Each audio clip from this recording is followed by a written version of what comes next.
Eu tava andando pelo Instagram, até que eu achei essa postagem do Igor e ela me remeteu a uma situação, uma não, né? Várias situações que eu já passei na internet, que é com relação a profissionais da saúde. Nós da área da saúde, eu acho que não só da área da saúde, mas eu vou falar da minha área especificamente, a gente tem que ter muito cuidado com o que a gente posta. Porque é muito fácil você postar um texto romantizado e ele ter muitas curtidas. E isso enche o seu ego, né, vamos dizer assim, de uma forma de caramba, as pessoas gostam dessa publicação. Sim, elas gostam porque elas se identificam, porque essa publicação muitas vezes está associada ao senso comum, obviamente, e as pessoas não entendem muito da sua área, das suas funções, dos seus conceitos e por aí vai. Que é uma coisa que um mentor que eu tive uma vez, ele falava assim: os nossos clientes não leem os nossos livros. Hoje, você já tem livros mais divulgados na área da psicologia, por exemplo, não só os livros técnicos, mas livros para a população em geral. E aí isso me remete à situação que a gente tem, que é, não é que seja difícil achar um charlatão, né? O Igor coloca ali os 5 alertas não óbvios e tudo, mas eu acho que tem alertas que são muito óbvios e a gente pode prestar atenção neles, não só com base no que o Igor vai trazer, mas entendendo como é que é a dinâmica dessa pessoa na internet. E aí o primeiro sinal que ele coloca é: todas as discordâncias que recebe são consideradas como ataque de haters. Eu iria um pouco além. Eu diria que não é só um ataque de hater. É porque você não entendeu o que ele está fazendo. Você não entendeu a publicação. Você não entendeu o conceito. E aí esse influenciador, que a gente vai chamar aqui de influenciador de modo genérico, ele vai te atacar. Ele vai te menosprezar. Ele vai te invalidar. Independente do seu argumento. Que é o que o Igor coloca, mesmo que sejam argumentos sólidos. Também vai se defender apontando o dedo para algum conflito de interesse de seu oponente, em vez de refutar o argumento em si. Que é aquela coisa do ad hominem, né? Ele vai xingar o seguidor, vai menosprezar, vai invalidar, ao invés de mostrar o conceito, ou explicar de novo, ou realmente, caramba, isso aqui que você falou, eu coloquei errado, deixa eu melhorar e tal. E eu, nesse primeiro tópico, me remete à situação de você nunca pode ficar criticando tanto, né, algum perfil grande, porque esses perfis grandes, eles vão lá e te bloqueiam e não é que eles difamam você, às vezes difama mesmo e você não tem nem como saber, mas são pessoas que elas não querem um, um, um contraponto. São pessoas que não querem um debate aberto, de fato. Essas pessoas elas querem apenas fazer o dinheiro delas, custe o que custar, por mais imoral ou ilegal que seja. E aí o segundo tópico que ele traz é muito fácil deturpar a evidência científica. Isso é uma coisa que é nítido que acontece na área da saúde, de modo geral. O que não falta são extrapolações inapropriadas, baseadas em estudos com graves limitações. Se você encontrar doutoras obcecadas com um fantasioso papel do glúten ou da lactose no autismo, com prints de recortes de artigos em seus posts, encontrou um ótimo exemplo.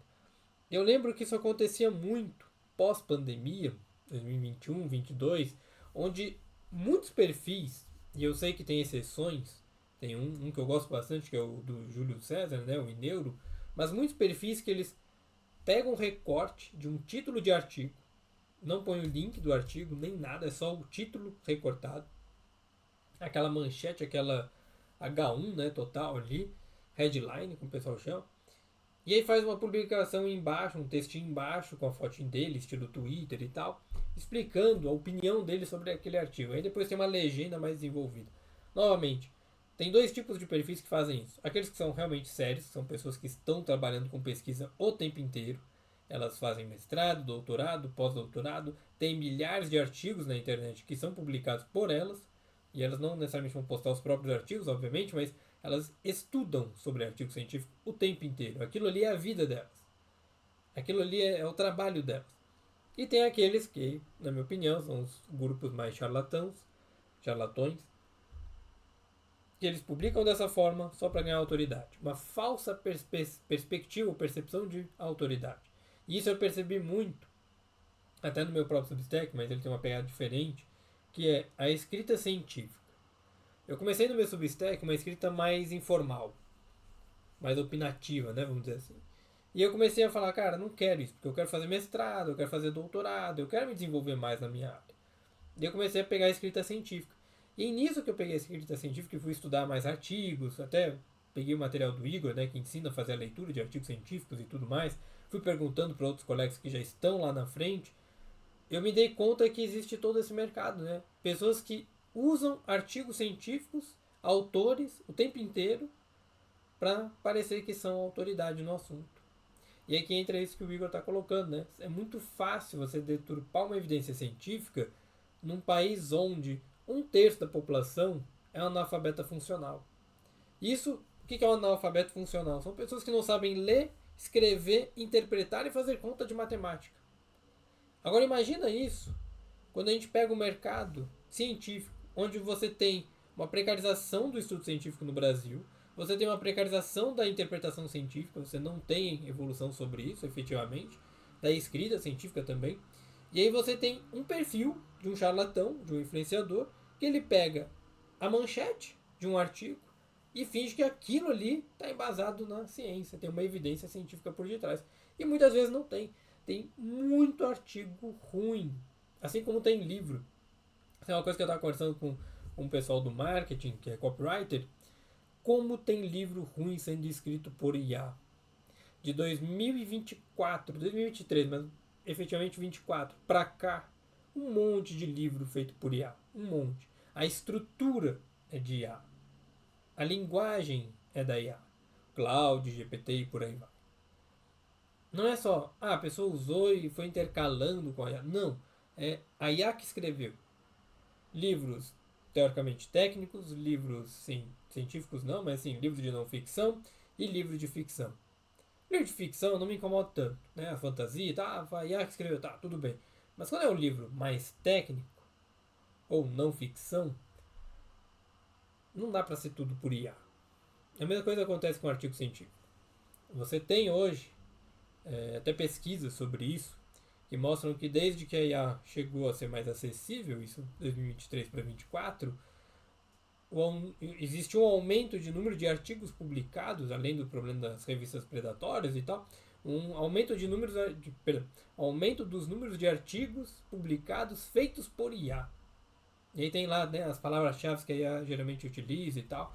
Então são coisas que a gente não percebe, mas elas acabam atravessando ali o nosso conhecimento. E se você não souber ler um artigo científico, você vai ler a manchete, aí você vai fazer como todo mundo quer, deixa eu pegar a introdução e deixa eu pegar a conclusão. Você não vai ver a metodologia e nem a discussão efetivamente, você vai pegar a conclusão. Algumas pessoas ainda vão para a discussão um pouquinho, mas ficou só na conclusão. Se você não sabe se a metodologia é boa, não tem como você saber se o artigo é bom de fato. Mas a conclusão dele corrobora com o que eu acredito. Tudo bem, viés de confirmação. Não é um bom artigo e não será um bom profissional ali com você. O terceiro ponto do Igor é o foco excessivo em mecanismos de como as coisas poderiam funcionar. Fisiologia humana é fascinante. Nome das moléculas, receptores, vias nervosas, genes, tal, parará. Tudo isso impressiona. E é com isso que os discursos se tornam mais persuasivos. Que entra o que eu falei, né, da escrita mais científica. Eu lembro que em 2022 surgiu um perfil na área da psicologia muito grande, que o cara usava um monte de termo científico da neurociência. E aí esses vídeos, né, os conteúdos do cara faziam muito sucesso, porque, pensa, culturalmente a gente está saindo da pandemia. As pessoas já estavam estouradas com relação à saúde mental e elas precisavam melhorar a saúde física. Vem um perfil extremamente lifestyle que fala de saúde mental de uma maneira mais extravagante, mais científica e tudo mais, e usa os termos técnicos. O uso de termos muito difíceis, ele serve para você transmitir uma autoridade, um nível de conhecimento. E aí, como eu falei, é fácil você usar nomes difíceis para uma população que não entende nada, que não entende o que você está falando. Mas hoje as pessoas... Hoje é diferente. Nós, enquanto pessoas, enquanto mercado, nós vamos evoluindo e vamos melhorando, obviamente. Então, a nossa tendência é, à medida que o conhecimento se faz mais presente, a gente tem acesso a esse conhecimento e assimila ele de uma forma melhor. O meu problema é quando o perfil desses influenciadores começa a usar excessivamente nomes técnicos demais, mesmo sejam científicos ou não, para parecer que eles realmente estão entendendo o que estão falando. Muitas vezes, o uso de nomes técnicos excessivamente serve para camuflar a dificuldade. E isso é uma coisa que eu comecei a ter muito cuidado com os meus textos no Substack, por exemplo, de não ficar uma coisa tão pesada. Às vezes eu vejo, porque como é que eu faço meu Substack hoje? Substack, para quem não sabe, é uma plataforma de texto. Eu faço um textão de um tema, então eu escrevo ele ao longo do mês ali, e eu vou dividindo ele em 4 partes. E aí cada parte eu vou ajustando para o que eu quero naquele momento ali, naquela semana. Quando eu vejo que o texto está muito técnico, porque eu vou pegando o artigo ali e tal, não sei o que, eu falo, não, isso aqui tá ruim. Porque técnico demais, eu estou falando com a minha própria população. Então, no meu caso, estou falando com psicólogos. E eu não quero falar com psicólogos, eu quero falar com as pessoas. São as pessoas que são importantes, né, de modo geral. A população que não tem acesso a esse conhecimento. Então, o uso de nomes técnicos, de todo o aparato que a gente tem, é legal, mas ele engana. Ele traz uma falsa sensação de autoridade, assim como a imagenzinha do artigo lá no seu Instagram ou qualquer outra rede. E o quarto tópico que ele coloca, né? Coloque seus casos de sucesso, case, acima do que a boa ciência diz. Que é aquela visão mais empirista, né? Ah, mas eu conheço fulano que deu certo. Ah, mas o meu cliente conseguiu. E o Igor continua, né? Afinal, cada paciente é único. Estudos científicos não consideram todas as variáveis. Não há interesse em comprovar os tratamentos alternativos. E o Papai Noel existe. Isso eu vi muito quando eu entrei no mercado da hipnose. E só um parênteses aqui. Eu entrei na faculdade de psicologia em 2007, final de 2007. E aí lá, beleza, fiz meu curso, tal, primeiro semestre, aquela coisa que você não sabe muito bem o que está acontecendo. Segundo semestre, pô, esse professor aqui trabalha com hipnose. Eu já tinha ouvido falar alguma coisa ou outra, falei, pá, o que você tem para me indicar? Ele me passou uma lista de livros de um autor, que era o Milton Erickson. Primeiro dia, eu peguei essa lista, fui na biblioteca, mapeei todos os livros que tinha. E aí na biblioteca lá tinha aquele sistema de você, às vezes você pode pegar um livro, mas não pode pegar dois. Tem livro que você só pode pegar no final de semana, tem livro que você não, né? Aquela coisa assim. E eu falei, cara, beleza, mapeei todos os livros, peguei, comecei a ler um por um. Todo mês eu pegava um livro e ia ler. Tá. Passou um tempo, isso era 2008, passou um tempo, lá para 2017. E nisso eu fui fazendo formação, né? Outras formações, fui pegando outros tipos de autores. Lá em 2017 eu fiz uma formação cara pra caramba, mais de 10 mil reais. Eu tava na dúvida se eu fazia uma pós-graduação ou essa formação. Eu falei, vou fazer essa formação aqui, caí nos gatilhos de marketing deles, mas eu falei, vou fazer essa formação e vou ver o que dá. E ali eu conheci um submundo da hipnose, um mundo alternativo. E lá acontece muito isso que o Igor está colocando. Cases de sucesso, independente do que a ciência fala. Ah, mas é porque a ciência não tem interesse em comprovar os nossos estudos, os nossos tratamentos. Não é a ciência, é você que não faz o seu estudo, o seu método, a sua metodologia ir para o método científico. Você não coloca ela à prova. Você não vai na universidade e fala, olha, eu queria fazer uma pesquisa em cima disso, assim, assim, assado, esse protocolo. Ninguém faz isso na hipnose. Hoje até alguns fazem aqui e ali, mas ir mais a fundo é muito pequeno, muito raso. Então as pessoas ficavam muito nisso. E isso eu vejo em outras áreas, não só hipnose, mas qualquer área de terapia alternativa desses psicoterapeutas holísticos e generalistas, todos têm o mesmo tipo de discurso. A ciência não é confiável, a ciência muda de ideia o tempo inteiro. A ciência não consegue medir a subjetividade humana, as condições da vida humana. Sempre o mesmo discurso. Inclusive, recentemente teve um cara que ele falou mais ou menos o seguinte. Só ver aqui no meu Instagram. Achei muito engraçado o que ele colocou. Deixa eu ver se eu acho aqui. Cadê? Ele coloca assim, né? Eu tinha falado sobre a psicanálise estar mais associada à filosofia do que a psicologia clínica científica de fato, né? Mais a filosofia clínica. Uma visão de mundo diferente. Ele coloca, entendi melhor o que você afirmou. O que eu e algumas pessoas aqui trouxemos para esse diálogo é que para lidar com um fenômeno psíquico, a questão da testagem não consegue trazer tanta clareza sobre as práticas como acontece na medicina e em outras áreas afins. A questão da cientificidade de um método psicoterapêutico é bem complexa. É complexo, mas dá para fazer.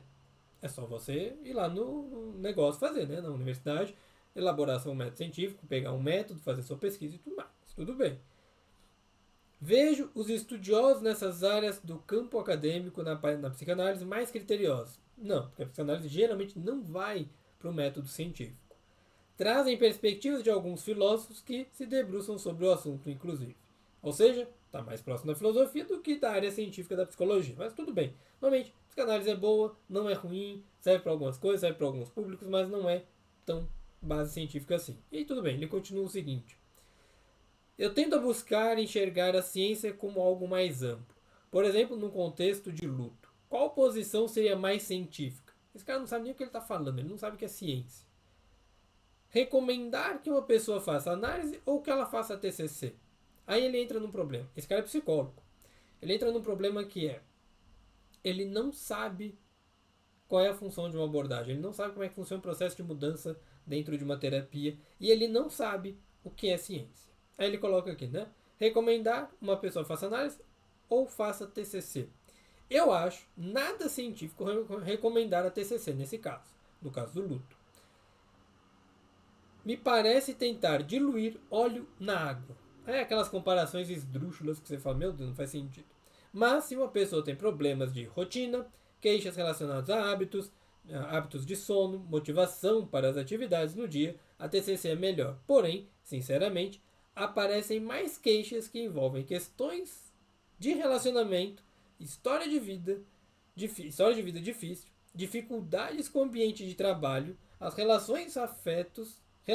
afetos que a pessoa traz na história dela. Não tem nada a ver. Toda abordagem serve para todo caso? Não. Todo tipo de terapia serve para todos os tratamentos? Não. Se tem alguém te vendendo uma terapia, seja ela terapia da psicologia ou psicoterapia de modo geral, terapia alimentar, terapia da fisioterapia, qualquer coisa, como se fosse resultado para tudo, você já sabe que você está diante de um charlatão. Você já sabe que você está diante de uma pessoa que é estelionatário, provavelmente. Nossa, Rafael. Mas é. Essa pessoa vai te enganar o tempo inteiro. E é isso que acontece muito nessas questões de terapias alternativas. São pessoas que não têm uma formação, porque no Brasil você tem uma regulamentação baixíssima sobre essa área, é o que eu brinco. O cara que chegar hoje e falar assim, eu tenho uma terapia que é feita com edredom, ele vende, e não importa se é científico ou não, não importa se isso vai estar no serviço público ou privado, ele vai vender. Não há ninguém que possa parar essa pessoa efetivamente. Antes que ela cometa crimes, esdrúxulos e tudo mais. Mas ninguém vai parar. E essa pessoa não precisa ter ensino superior, ensino médio ou ensino fundamental. Ela só precisa saber falar e vender as coisas dela. Então a gente tem que ter esse cuidado. Porque caso de sucesso, todo mundo tem. Caso de fracasso, todo mundo tem. Quando eu fui para essa escola de hipnose, o que mais faziam era colocar uma metodologia onde você fazia a sessão de avaliação no início, eventualmente, mas dentro do processo você já fazia tudo nessa sessão, todo o processo terapêutico. E aí daqui a uns 3 dias, uma semana no máximo, você chamava a pessoa de novo. E você já pediu o depoimento dela. E aí que eu coloco. Você faz uma terapia, quando tem muita catarse, você sai relaxado. Você sai bem. Você botou para fora uma tensão. Quando você volta na semana seguinte, não deu tempo de mudar muita coisa na sua vida, mas você ainda tá com aquela sensação de, pô, foi legal, foi bom, uma experiência bacana. Você volta naquela pessoa. E você cria um depoimento a favor dela. Mas não quer dizer que aquela terapia seja boa. E aí, por último, o Igor traz aqui, né? Narrativas emocionalmente carregadas, repletas de promessas vazias. Sempre acompanhadas de termos aparentemente técnicos e científicos, mas sem real significado. Mais ou menos como o discurso ali do cara, né, que eu trouxe. Sempre com discursos bons demais para ser verdade. Que é isso? O cara promete tratar tudo. Eu falei recentemente com uma cliente, a gente estava conversando sobre isso, e eu falei assim, é engraçado você ver como algumas abordagens, alguns profissionais, não da psicologia exatamente, mas da área da saúde mental, da saúde de modo geral, perdão, eles falam assim, porque o seu problema, sei lá, seu problema na visão é porque você não quer enxergar alguma coisa na sua vida. Como é que você sabe que é isso? Porque isso é uma metáfora. Isso é uma analogia que você criou. Não é assim que funciona. Eu fui explicando para ela algumas coisas, a gente foi conversando sobre isso. E é engraçado, né? Porque tem aquelas tabelinhas de a emoção da raiva afeta o fígado, a emoção da tristeza afeta, sei lá, o testículo, a emoção do... Cara, não é assim que funciona. A gente divide razão e emoção por uma questão didática. Mas a gente sabe, com base na própria neurociência, que essas coisas elas andam juntas. É claro que você tem áreas do cérebro que são diferentes, atuam de funções diferentes, funcionamentos diferentes ali, óbvio. E o cérebro vai sempre se compensando e adaptando ao longo da vida. Mas, quando você vai olhar para o todo, para o comportamento de um modo geral, não é comportamento emocional ou racional. Você tem um comportamento automático, inconsciente, ali acontece que você tem que fazer algumas coisas, e um comportamento mais intencional, consciente. Daniel Kahneman trouxe, né, o sistema 1, sistema 2, rápido, devagar, tal, beleza. É isso. Eles funcionam em conjunto. Não são coisas isoladas, não são coisas que, sabe, não, isso aqui é só para isso. Não tem. É que nem a questão de suplemento, né? Eu vejo muita gente falar assim, você tem que suplementar, sei lá, colágeno para melhorar o seu negócio no joelho. O colágeno que você comeu ou tomou, qualquer coisa do tipo, ele não vai lá no seu joelho, ele pode ir para qualquer outro canto. Não há um estudo que fale, nossa, o colágeno sabe para onde ele tem que ir. Isso não existe. As emoções, elas nada mais são do que hormônios, neurotransmissores andando, funcionando no seu organismo. O que você chama de emoção, linguisticamente falando, é o teu sentimento, é o teu sentir. E esse sentir ele é aprendido através da sua linguagem. Tanto que pessoas que possuem um embotamento afetivo, emocional, é porque elas não têm o desenvolvimento intelectual, no sentido de linguagem, para falar sobre as emoções delas, para falar sobre o próprio sentir. Então são pessoas que têm baixa inteligência emocional. Assim como tem pessoas que têm baixa inteligência sexual. Elas não sabem o que dá prazer para elas. Não sabem quais são as áreas mais excitantes ou menos excitantes, os tipos de fantasias e por aí vai. É a mesma coisa com a inteligência, né, que a gente tem dos testes de inteligência de modo geral. Ela está relacionada a várias áreas. Linguagem, matemática, lógica, percepção, tal, não sei o que, parará, e assim vai. Então, a gente tem que ter cuidado com essas narrativas que o Igor pontua, porque tem muita gente que vende promessa o tempo inteiro. Eu lembro de uma cliente, isso tem uns 5 anos, ela veio para um tratamento muito endosada por essa coisa da terapia, da hipnose e tal. Eu falei, olha, não é assim que funciona. Ela tem todo um processo, é um aprendizado, não é uma única sessão, não é uma coisa rápida, é um aprendizado ao longo da terapia. Você não vende terapia, como a gente brinca, né? Fast food, assim, uma sessão você resolve, 3 sessões você resolve. Não. Você pode ter melhorias ali em 1, 2, 3 sessões, obviamente, para coisas muito pontuais. Tanto que existe um modelo de terapia de sessão única, que é um modelo muito bem estruturado, muito bem estudado, mas ele não é para resolução de casos complexos, ele é para coisas pontuais. São objetivos. É o que a gente chama de terapia breve aqui no Brasil. Né? E algumas pessoas começaram a colocar brevíssima, né? Tentar aumentar esse tempo. Bobagem. Tem uma estrutura, tem estudo científico por detrás, tem uma base, tem todo um modelo por isso. Não é só uma sessão e pronto. Não. E eu expliquei para ela algumas coisas com base nisso.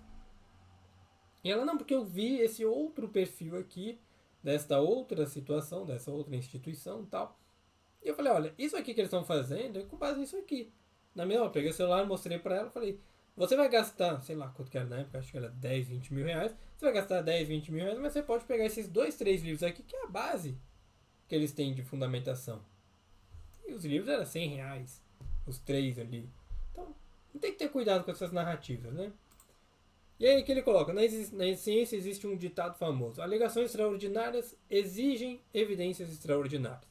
E boa parte das pessoas e terapias não tem essas evidências, ok? Mas para quem quer te enganar, a segunda parte da frase não existe. A evidência extraordinária é basicamente voz da cabeça, extrapolação de artigos isolados e a própria prática clínica. Tudo isso misturado com muita retórica. E aqui, um parênteses, não é só a prática clínica dessa pessoa, é a prática da própria vida. É uma pessoa que ela pega, aplica nela e fala, funcionou. Sabe quem fez isso? A autora do Theta Healing.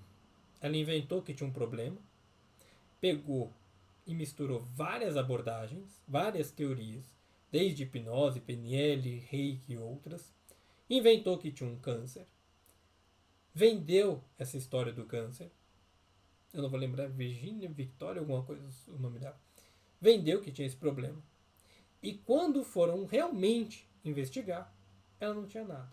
Ela vendeu que tinha um problema, e que este problema tinha sido solucionado pela abordagem que ela criou. E ela vendeu. E essa abordagem vende até hoje. Aqui no Brasil mais ainda.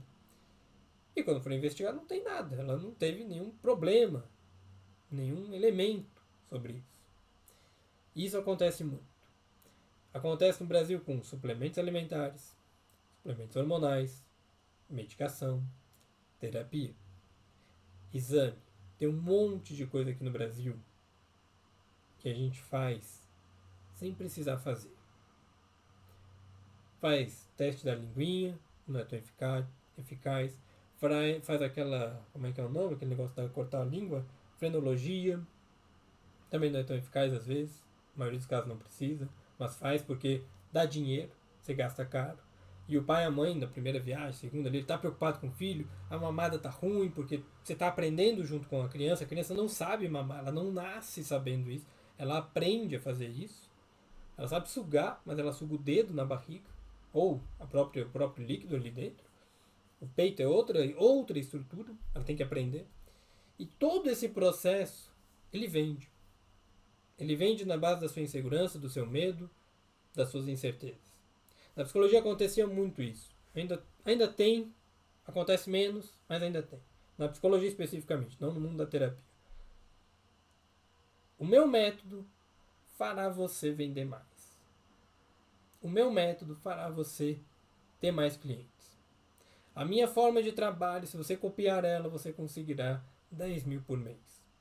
Não é assim que funciona. Cada cultura, cada pessoa, cada um de nós tem um estilo, tem um jeito. Nós podemos modelar essas coisas e elas funcionam de acordo com o que a gente consegue estudar melhor. Então, as pessoas vão te vender medo o tempo inteiro. Um profissional charlatão tem esses 5 elementos que o Igor posta, mas tem milhares de outros. E é fácil você perceber. Questiona. Começa a questionar. Pede evidência. Pede os estudos. Pede contra-estudos sobre isso. Pessoas contrárias. Porque é o que eu coloco para os meus clientes. Eu gosto muito de estudar sobre análise do comportamento. É a minha abordagem. Mas eu não estudo só ela. Eu vou em todas as outras abordagens. Eu vejo as críticas que a minha abordagem sofre. Eu vejo as críticas não só que o Skinner sofria lá atrás, mas o que a gente tem hoje sobre a abordagem. Ah, eu gosto de ciência. Quais são as críticas? Sobre tal técnica, sobre tal ferramenta, sobre tal conceito, visão, e assim vai. O antagonismo é o que faz você crescer. Um charlatão não permite antagonismo. Quando você é antagônico a ele, ele te bloqueia. E se ele te bloqueou, efetivamente, por você questionar essas coisas, você está diante de um charlatão.